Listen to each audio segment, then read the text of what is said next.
Hi friends, welcome back to our channel. Friends, ఇప్పుడులానే ఈరోజు కూడా ఒక హెల్తీ బ్రేక్ఫాస్ట్ రెసిపీని మీ ముందుకు తీసుకొచ్చేసాను. ఈ బ్రేక్ఫాస్ట్ రెసిపీ వచ్చి తినడం స్టార్ట్ చేసామంటే ఆపడం అనేది ఉండదనమాట, అంత బాగుంటాయి. అందులోనూ చాలా అంటే చాలా హెల్తీగా ఈ బ్రేక్ఫాస్ట్ని ప్రిపేర్ చేసుకుంటున్నాము. చాలా తక్కువ ఆయిల్ని పీల్చుకునే ఈ పాలక్ పూరీలు ఒక్కసారి తిన్నామంటే అసలు ఆపడం అనేది మన వల్ల కాదు. వీటి టేస్ట్ మాత్రం చాలా చాలా ఎక్సలెంట్గా ఉంటుంది. మాటలు కాదండి, ఒకసారి ఈ రెసిపీని మీ ఇంట్లో కూడా ట్రై చేసి చూడండి.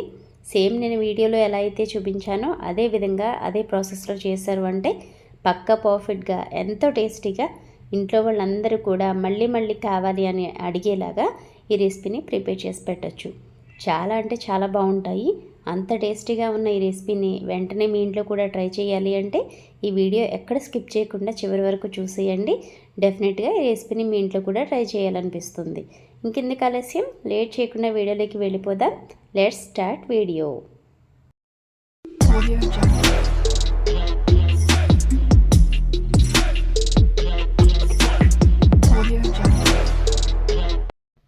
ముందుగా ఈ పాలక్ పూరీలు చేయడం కోసం ఇలాగా పాలకూరని తీసుకొని దీని మొత్తాన్ని కూడా శుభ్రంగా కడిగి రెడీ చేసుకున్నాను.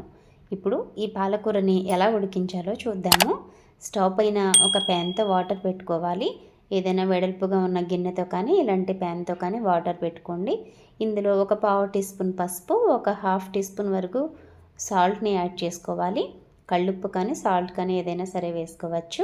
సో వాటర్ని మరీ ఓవర్ హీట్ లాగా కాకుండా కాస్తంత మరిగిస్తే సరిపోతుంది. అంటే లైట్గా హీట్ అయ్యి మరగడం స్టార్ట్ అవుతూ ఉన్నాయి అన్నప్పుడు మనం ముందుగా కడిగి పెట్టుకున్న పాలకూరని ఇందులో వేసుకుంటున్నాను. ముందుగానే పాలకూరని 2-3 సార్లు శుభ్రంగా కడిగి పెట్టుకోండి. ఇలా ఈ పాలకూర మొత్తాన్ని కూడా వాటర్లో వేసేసుకుని ఒక స్పూన్ కానీ గరిటె కానీ తీసుకుని వాటర్లో బాగా డిప్ అయ్యేటట్టు ఇలా డిప్ చేసుకోండి. సో ఇలా పాలకూర మొత్తాన్ని కూడా వాటర్లో డిప్ చేసుకుని స్టవ్ ఆఫ్ చేసేసుకుంటే కాసేపటికి పాలకూర పూర్తిగా మగ్గిపోయినట్లుగా అయిపోతుంది. సో చాలామంది పాలకూరని ఎక్కువసేపు మరిగించేస్తూ ఉంటారు.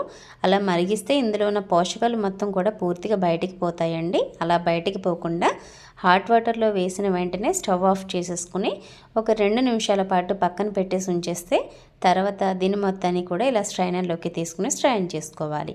ఇప్పుడు ఇది పూర్తిగా చల్లారిపోతుంది. ఒక 2 నిమిషాలు అయ్యేసరికి పూర్తిగా చల్లారిన తర్వాత ఒక మిక్సీ జార్ తీసుకుని మనం ముందుగా ఉడికించుకున్న పాలకూరని ఇందులోకి వేసుకుంటున్నాను. అలాగే కారానికి తగ్గట్టుగా ఒక 3-4 పచ్చిమిర్చిని మధ్యకి విచ్చుకుని వేసుకోవాలి. నేనైతే పెద్దగా ఉన్న పచ్చిమిర్చి తీసుకున్నాను, 2 వేసుకున్నాను. అలాగే 2 ఇంచుల అల్లం ముక్క, ఒక 3 వెల్లుల్లి రేకులు వేసుకోవాలి. అలాగే కొద్దిగా ఫ్రెష్గా ఉన్న కొత్తిమీరని ఇలా శుభ్రంగా కడిగి వేసుకోండి. ఫ్లేవర్ చాలా బాగుంటుంది. ఇందులోకి ఒక పావు టీ స్పూన్ వరకు సోంపుని వేసుకోండి. సోంపు వేయడం వల్ల పూరీలు అద్దిరిపోతాయి అన్నమాట టేస్ట్ అయితే. అలాగే ఒక హాఫ్ టీ స్పూన్ జీలకర్రని కూడా వేసుకుని రుచికి సరిపడా ఉప్పుని కూడా యాడ్ చేసుకోండి. ఇందులోనే కొద్దిగా ఒక 2 టేబుల్ స్పూన్ల వరకు వాటర్ని యాడ్ చేసుకుని వీలైనంత మెత్తగా దీన్ని ఫైన్ పేస్ట్ లాగా చేసుకోవాలి. ఇలాగా దీని మొత్తాన్ని కూడా మెత్తగా గ్రైండ్ చేసుకున్నాను. ఇప్పుడు ఇది పక్కన పెట్టుకుని మనం పూరీ పిండి ఎలా ప్రిపేర్ చేసుకోవాలో చూద్దాము. దీనికోసం ఇలా ఒక వెడల్పుగా ఉన్న ప్లేట్ని తీసుకుని ఇందులోకి 1 కప్పు వరకు గోధుమ పిండిని తీసుకుంటున్నాను. అలాగే ఒక హాఫ్ కప్ వరకు బొంబాయి రవ్వని వేసుకోవాలి. గోధుమ పిండిలో సగానికి బొంబాయి రవ్వ ఉంటే సరిపోతుంది. ఇప్పుడు ఇందులోనే ఒక ఫుల్ టీ స్పూన్ శనగపిండిని వేసుకుని దీని మొత్తాన్ని కూడా ఒకసారి బాగా మిక్స్ చేసుకోండి. సో ఇవన్నీ కలుపుకున్న తర్వాత మనం ఇందులో పాలక్ పేస్ట్ని యాడ్ చేసుకుంటే చక్కగా మిక్స్ అయిపోయి అన్నీ కూడా ఈక్వల్గా కలిసిపోతాయి. సో వీటి మొత్తాన్ని కూడా ఒకసారి బాగా మిక్స్ చేసేసుకోవాలి. ఇలా మిక్స్ చేసుకున్న తర్వాత మనం ముందుగా గ్రైండ్ చేసుకున్న ఈ పాలక్ పేస్ట్ మొత్తాన్ని కూడా వేసుకుంటున్నాను.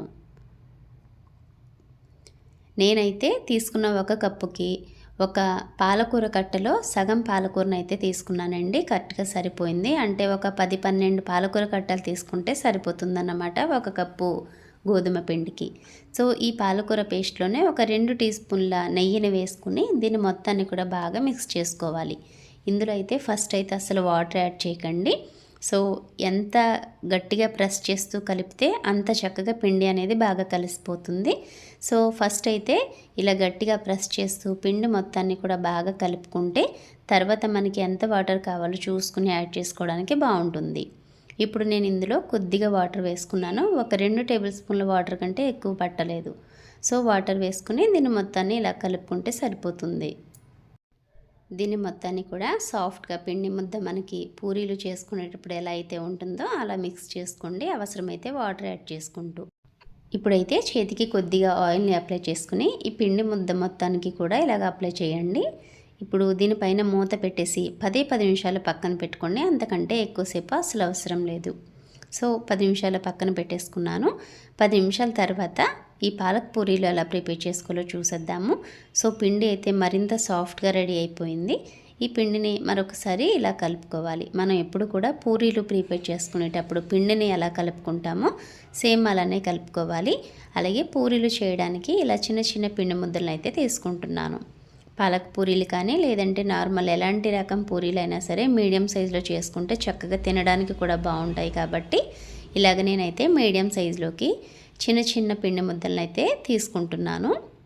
ఇలా తీసుకున్న పిండి ముద్దల్ని అన్నింటినీ కూడా రౌండ్ బాల్స్ లాగా ప్రిపేర్ చేసుకోవాలి. రౌండ్గా చేసుకుంటే చక్కగా విరిగిపోకుండా అన్నీ కూడా సాఫ్ట్గా పూరీలు అనేవి పర్ఫెక్ట్గా వస్తాయి అన్నమాట. సో అన్నింటినీ ఇలా చేసుకుని ఒక బౌల్లోకి అయితే తీసేసుకుని పక్కన పెట్టేసుకుంటున్నాను. ఇప్పుడు పూరీలు ప్రిపేర్ చేయడం కోసం ఇలా పూరీల బల్ల పైన కొద్దిగా పిండిని వేసుకోవాలి. దీనికి పిండి అనేది చాలా తక్కువ పడుతుందండి. ఎక్కువ పిండి అయితే అవసరం లేదు. అసలు చేతికి కానీ అలాగే పూరి బల్లకి కానీ అసలు అతుక్కుపోదన్నమాట పిండి. సో ఇలా వీడియోలో చూపించే విధంగా కొద్దిగా పిండిని వేసుకుని అటు ఇటు తిప్పుతూ ఈక్వల్గా 4 మూలలు కూడా ఈక్వల్గా ఉండేలాగా పిండి మందం అనేది చూసుకుంటూ చక్కగా చిన్న చిన్న పూరీలాగా వత్తుకోవాలి. ఇలానే అన్నింటినీ కూడా ప్రిపేర్ చేసేసుకుని ఒక ప్లేట్లోకి తీసుకోవాలి. చాలా సింపుల్ అండి. చాలా తక్కువ టైంలోనే 15 నిమిషాల్లోనే ఇలా పాలక్ పూరీల్ని ఈజీగా చేసుకోవచ్చు. ఇప్పుడు ఇలా డీప్ ఫ్రైకి ఆయిల్ పెట్టేసుకుని మనం ముందుగా రెడీ చేసి పెట్టుకున్న పూరీల్ని వేసుకుని ఇలా వీడియోలో చూపించే విధంగా గరిటెతో ప్రెస్ చేస్తూ ఉంటే చక్కగా పొంగుతాయి. ఇలా కాసేపు ప్రెస్ చేసి మరుగుతూ ఉన్న ఆయిల్ని దీనిపైన వేసుకుంటూ ఉంటే ఇవి చక్కగా మరింత బాగా పొంగి క్రిస్పీగా చాలా సాఫ్ట్గా వేగిపోతాయి. సో చూస్తున్నారు కదా ఎంత చక్కగా పొంగాయో. వీటిని చూడడమే కాదండి, వీటి టేస్ట్ కూడా ట్రై చేయండి. చాలా చాలా బాగుంటాయి. సో ప్రతి ఒక్కరు కూడా వీడియో చూసి మంచి పని చేసాము, చాలా మంచి రెసిపీ, చాలా హెల్దీ రెసిపీ, చాలా టేస్టీగా ఉందని ప్రతి ఒక్కరు కూడా అనుకుంటారు. సో ఇలాగ వీడియోలో చూపించే విధంగా పూరీలన్నింటినీ కూడా చకచకా వేయించేసుకుంటే చక్కగా పొంగి వీటి టేస్ట్ కూడా చాలా బాగుంటుంది. సో ఇలా అన్నింటినీ కూడా ప్లేట్లోకి తీసేసుకుని వేడివేడిగా సర్వింగ్ బౌల్లోకి తీసుకుని సర్వ్ చేసేసుకోవడమే. నేను ఇప్పటి వరకు మన ఛానల్లో ఆకుకూరలతో చాలా రకాల హెల్తీ రెసిపీస్ని ప్రిపేర్ చేసి చూపించాను. సో వీలైతే వాటి లింక్ అయితే డిస్క్రిప్షన్లో ఇవ్వడానికి ట్రై చేస్తాను. లేదు అంటే ఒకసారి మన ఛానల్లోకి వెళ్ళి వాటిని కూడా చూడండి. చాలా అంటే చాలా సింపుల్గా రెసిపీస్ అన్నీ కూడా చూపిస్తూ ఉంటాను. నేనైతే ఇలా పూరీ కూరతో సర్వ్ చేసుకున్నాను. మీకు నచ్చిన కర్రీతో ఈ పూరీల్ని సర్వ్ చేసుకోండి, చాలా బాగుంటాయి. చిన్నపిల్లలకైతే డైరెక్ట్ ఇలానే తినిపించవచ్చు, చాలా ఇష్టంగా తింటారు.